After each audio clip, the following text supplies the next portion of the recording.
Bienvenidas y bienvenidos al podcast Consulta Psicológica, un espacio de salud mental y bienestar integral. La Escuela de Ciencias Psicológicas de la Universidad de San Carlos de Guatemala, a través del programa de divulgación del Instituto de Servicios de Investigación Psicopedagógica ISIPS, conducido por la psicóloga Doris Melissa Parada, presentan el podcast Consulta Psicológica, un espacio de salud mental y bienestar integral, en donde junto a expertos profesionales y especialistas en la rama de la psicología, abordaremos temas de interés y de valor, explorando las complejidades de la mente y de las emociones, a través de conversaciones significativas que tocan temas que impactan en nuestro día a día, y donde también conocerás sobre los distintos proyectos, investigaciones y servicios y actividades que la Escuela de Ciencias Psicológicas tiene para la población guatemalteca desde sus distintas carreras y ramas de la psicología. Consulta Psicológica, un espacio de salud mental y bienestar integral, aquí en Universidad 92.1 FM y en las diferentes plataformas de las redes sociales, YouTube, Facebook, Instagram y TikTok. Comenzamos.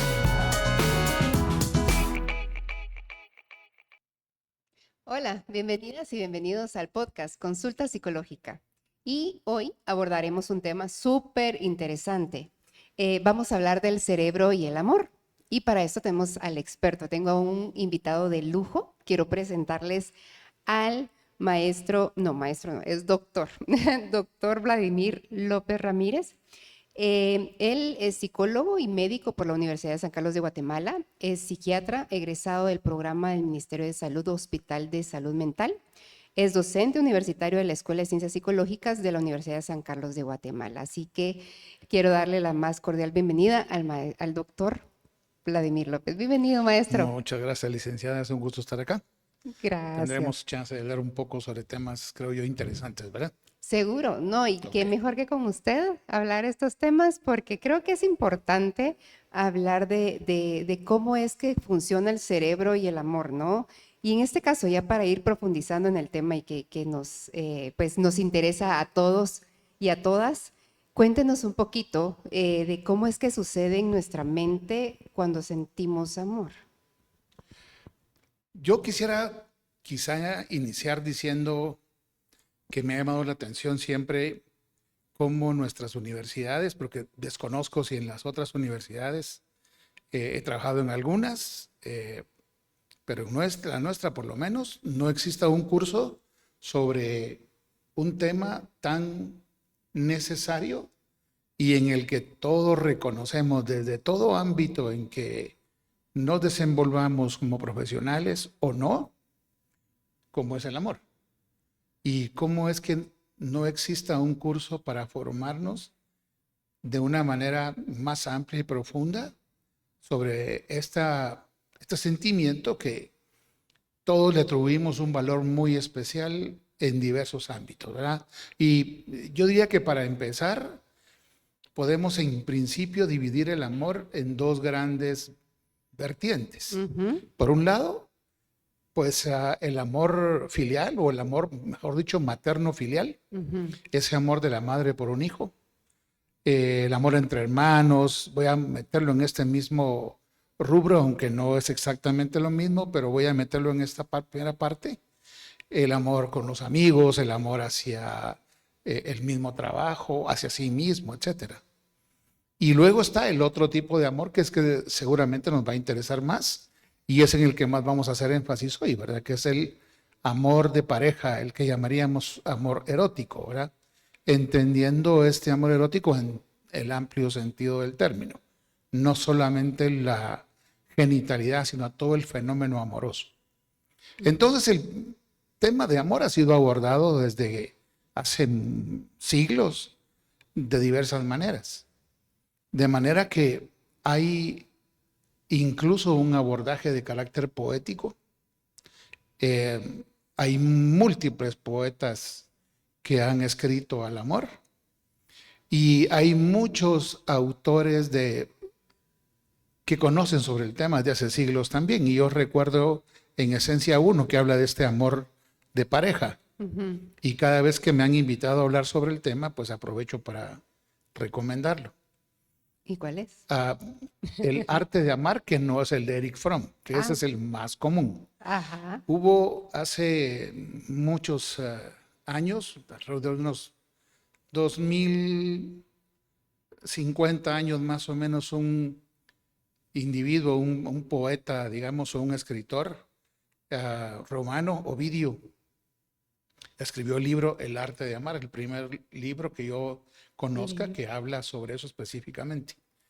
Y Ovidio, que era aparentemente un gigoló de la época, un ¿Ah, sí? enamoradísimo de entonces, le estoy hablando de unos 35 a 40 años antes de Cristo, y escribió en principio un libro dedicado a los hombres para que supieran cómo enamorar a las mujeres. Ok.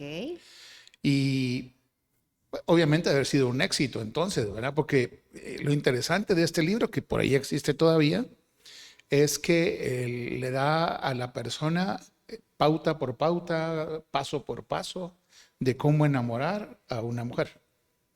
Y luego Ovidio hizo un segundo libro en el que lo que explicaba es cómo mantenerlas enamoradas. Mm. Y da otra serie de pasos, ¿verdad? Fue tan tremendo que en algún momento de su vida decidió, no sé si por arrepentimiento o qué, pero también escribió un libro para las mujeres.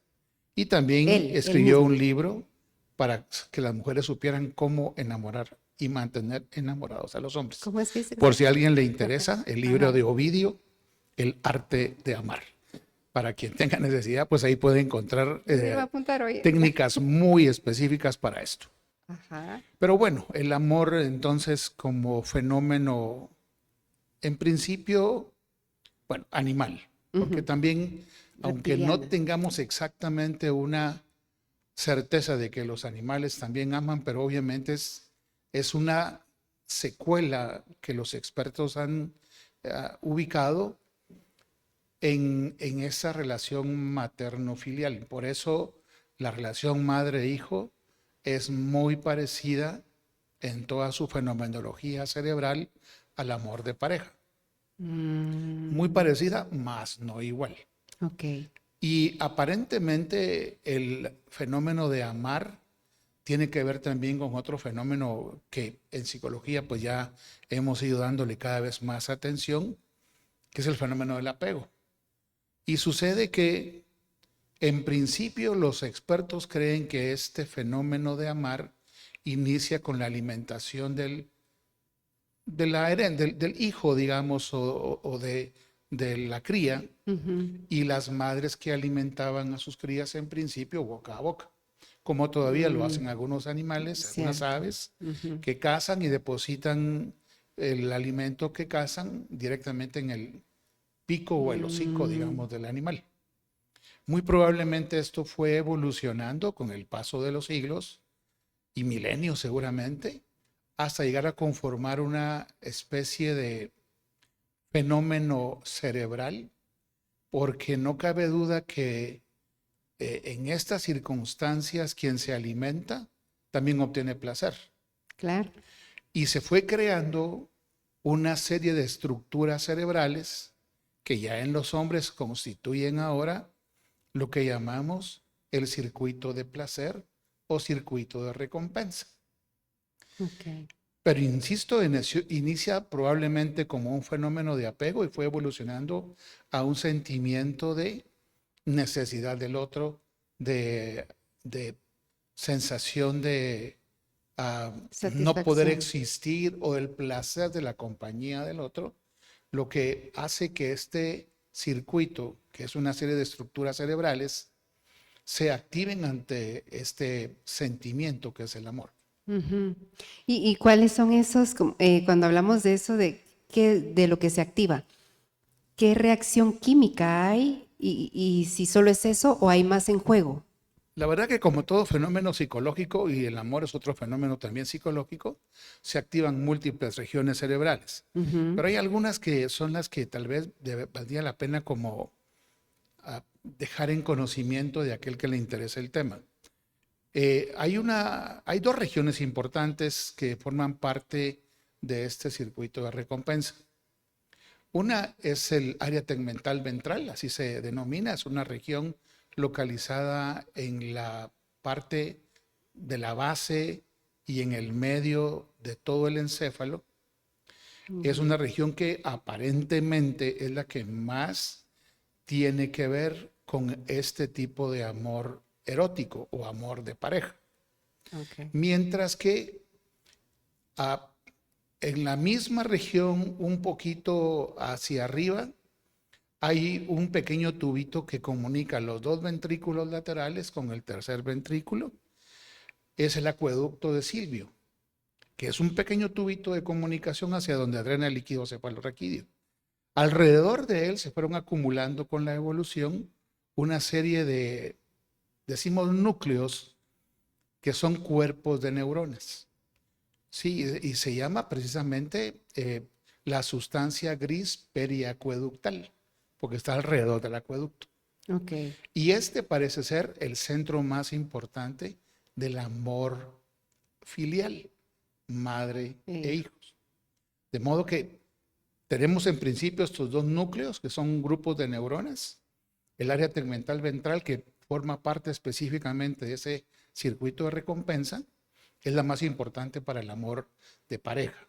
Y obviamente, además de las estructuras propiamente, que son regiones anatómicas, lo más importante, o parte también de lo importante, mejor dicho, es también hablar de ciertos elementos químicos. Y se ha asociado precisamente que en estas regiones existen en las células cerebrales de estos núcleos una mayor concentración de receptores a oxitocina, que es apego, Ajá. y eso es más en el área sustancia gris periacueductal, y en el área tegmental ventral más la vasopresina, que es la que se asocia precisamente a ese tipo de encanto, digamos, que los humanos podemos tener por la pareja, al menos en la primera fase, que es el enamoramiento, porque también tenemos que diferenciar varios términos por ahí, que ya iremos conversando. Ajá. Y sucede que cuando se activa esta región, la persona es capaz de bloquear otras estructuras cerebrales que en este caso tienen que ver, por ejemplo, con el juicio social. Y eso traducido al comportamiento significa que cuando tu área tegmental ventral está activada porque estás enamorado, este mismo fenómeno bloquea áreas de la corteza cerebral que tienen que ver con la crítica social y con la capacidad de juicio. De modo que, en efecto, las personas pareciera que cuando están enamorados no les importa lo que les digan y son capaces de llegar a realizar actos que en otros momentos de la vida nos pueden parecer un tanto extraños. De hecho, algunos han dicho que el amor es una forma de locura, ¿no? Sí. Pero es precisamente por eso, porque ya la persona enamorada Está no es bloqueada. capaz de escuchar ese tipo de críticas, porque está súper activada esta región. Doctor, entonces, ¿no es lo mismo amor que enamoramiento? No, la verdad es que cuando hablamos de enamoramiento, hablamos de una primera fase, esa fase de absoluto encanto, es el maravillarse frente al otro, es prácticamente deslumbrarse por la otra persona, y aunque psicológicamente algunos dirían que esta fase de enamoramiento no es más que crear, que según mi necesidad, yo pongo mis necesidades en la figura de otra persona. En consecuencia, no es que la persona tenga tales cualidades, sino que son las cualidades que yo necesito por mi manera de amar o mi manera de necesitar ser amado, y que en consecuencia se los pongo a esta persona, quien supuestamente me deslumbra por algunos rasgos, y luego pues me siento absolutamente encantado. Y luego lo que quiero es repetir la experiencia, estar cerca, rozarlo, rozarla, tocar su piel, el beso, que es una forma de conocer también al otro, solo es una forma de conocimiento, luego ya es una forma de unión. Entonces, esa primera fase, que es la de enamoramiento, seguramente la fase más etérea, un poco más pasajera, es muy intensa y es la que probablemente caiga más en lo que llamamos amor, en el lenguaje coloquial, pero que es esa fase de la que hablaba yo antes, en la que la persona pierde totalmente el juicio, ¿verdad? Y es capaz de actuar y comportarse de modos extraños. Y tiene un periodo de decir, bueno, ahorita está en la etapa de enamoramiento o no.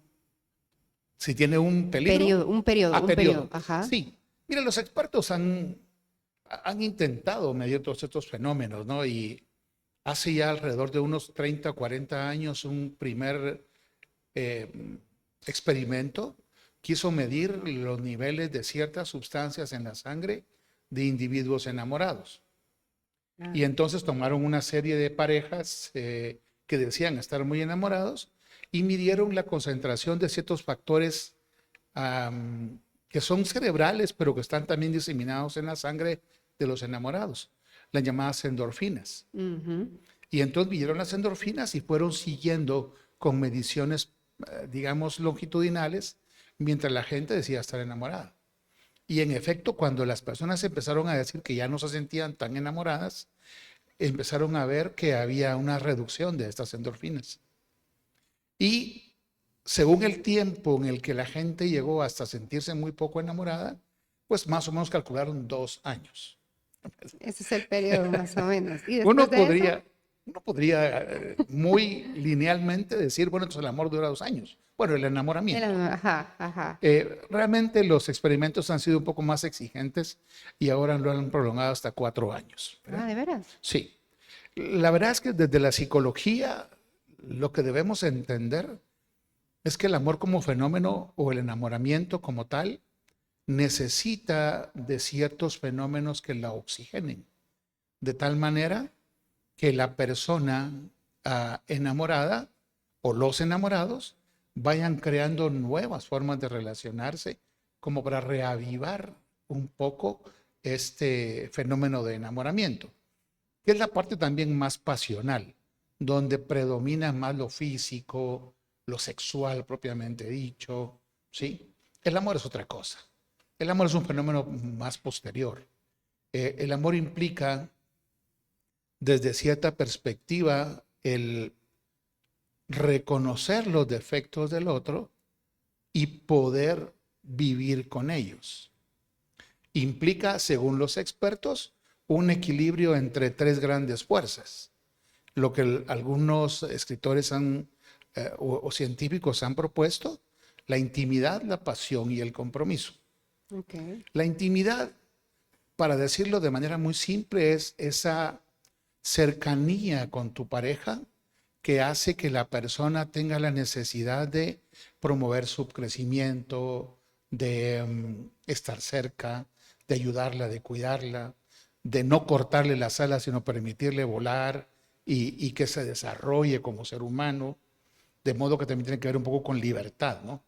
Pero esa relación de intimidad es importante.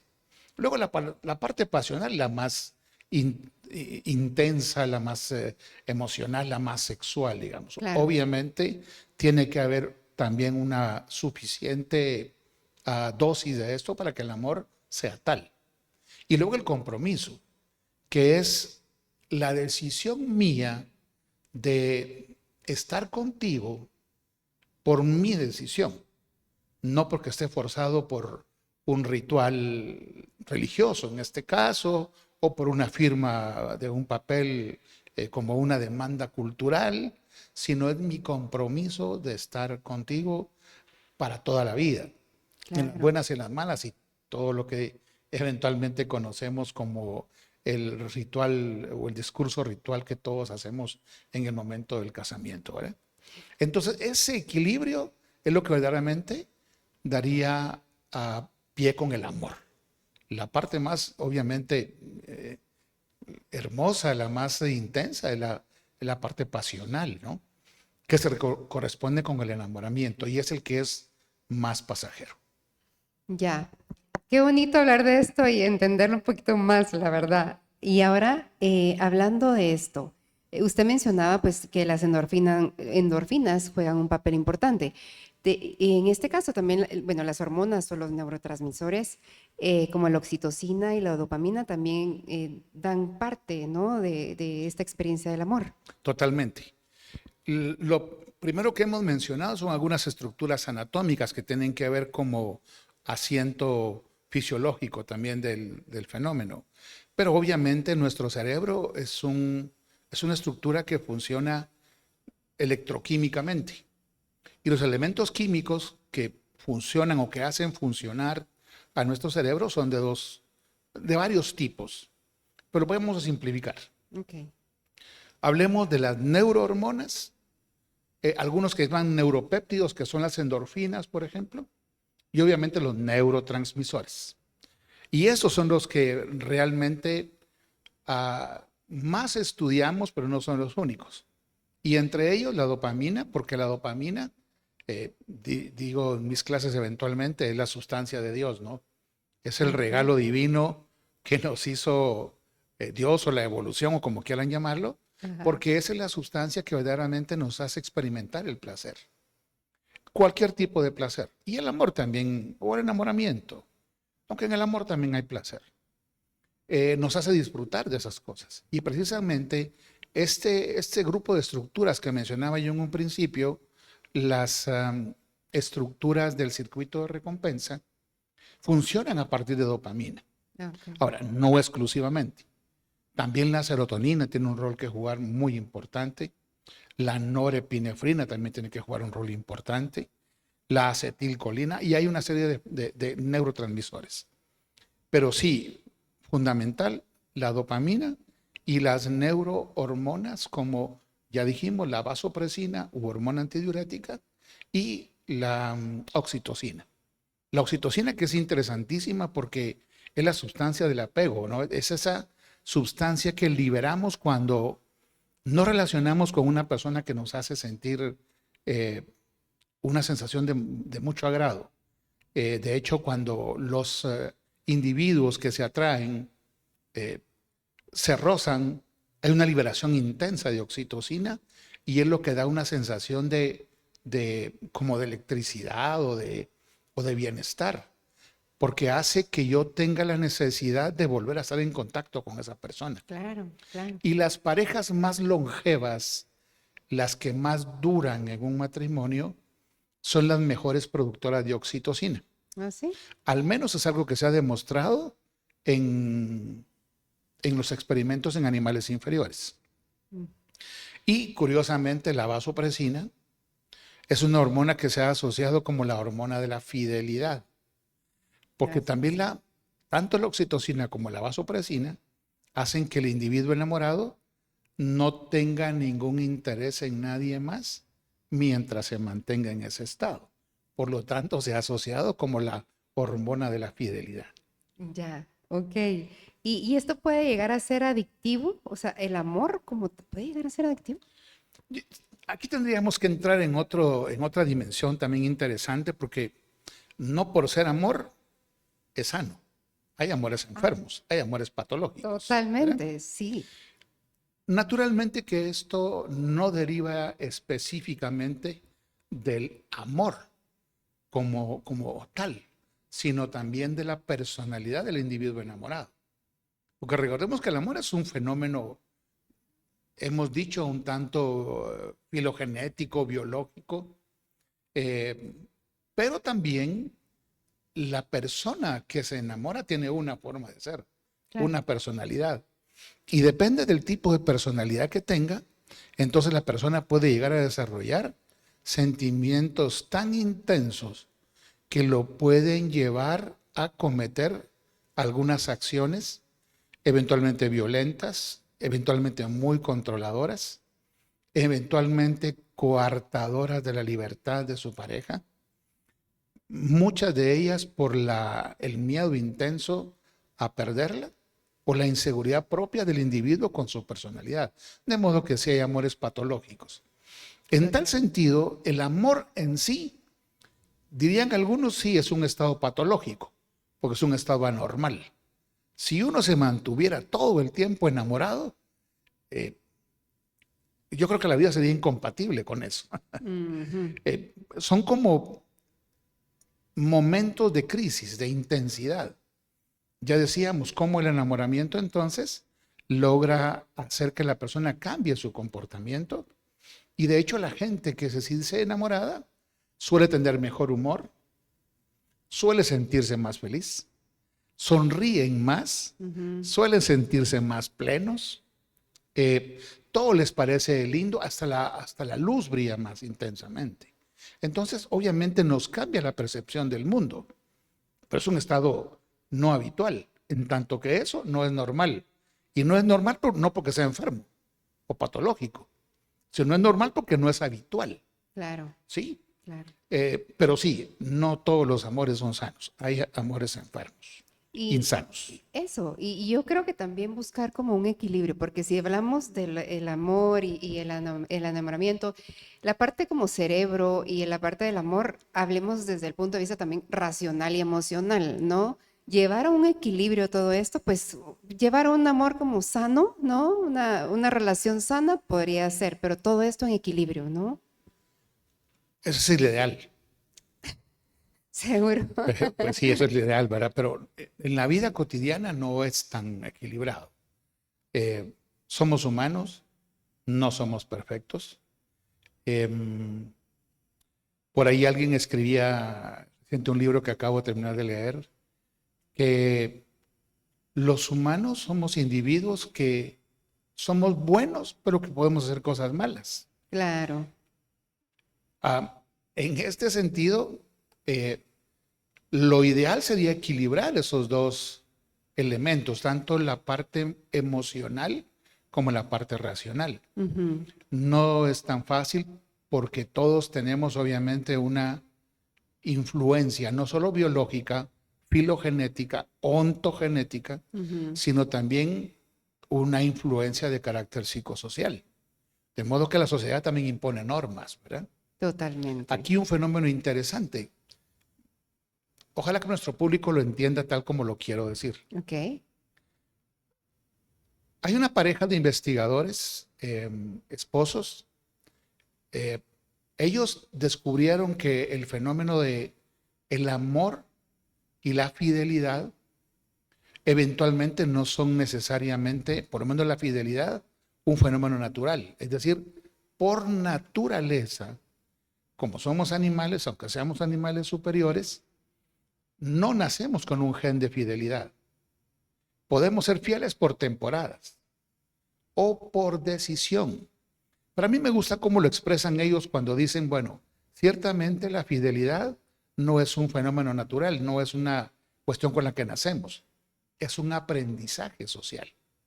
Seguramente en algún momento dado de la evolución, los humanos tuvieron que decir, momento, pongámosle un poco de orden a esto, porque nos pone en riesgo la paternidad y la herencia. Claro. Y entonces tienen que encauzarse. Sí. Pero el fenómeno de fidelidad no es natural. Ahora dicen ellos, si bien es cierto, tampoco nacemos con el gen de tocar violín, uno puede llegar a ser un gran maestro de violín. Claro. De modo que también los humanos podemos llegar a ser individuos profundamente fieles. Ok. Yo creo que este tema, doctor, da para mucho. Seguro. Y hablar de fidelidad va a ser un tema que creo que lo voy a invitar para otro tema. Seguramente. Claro que sí. Pero el tiempo nos apremia y pues ya para cerrar, doctor, creo yo que invitar a la población también a que tenga el amor propio que está muy de moda. Tal vez en otro momento vamos a hablar sobre los apegos, los distintos apegos que existen, tanto el evitativo, el ansioso, ¿no? Pero ya para cerrar, ¿verdad? Invitemos a las personas a que tengan más amor propio, no solo el propio, sino también hacia los demás. Yo hago la invitación entonces a nuestro público, la gente que nos está escuchando desde casa, desde el carro, desde el periodo vacacional, desde donde estén, desde el aula universitaria incluso, a que intentemos ilustrarnos un poco más sobre este tipo de fenómenos que son tan importantes. Obviamente, el mejor individuo para amar al otro es el individuo que en principio se ama a sí mismo. Qué bueno. Así que en principio, pues, tenemos que amarnos nosotros. Muchas gracias, doctor. Con gusto. Gracias. Entonces nos vemos en otro podcast. Muchas gracias y hasta pronto.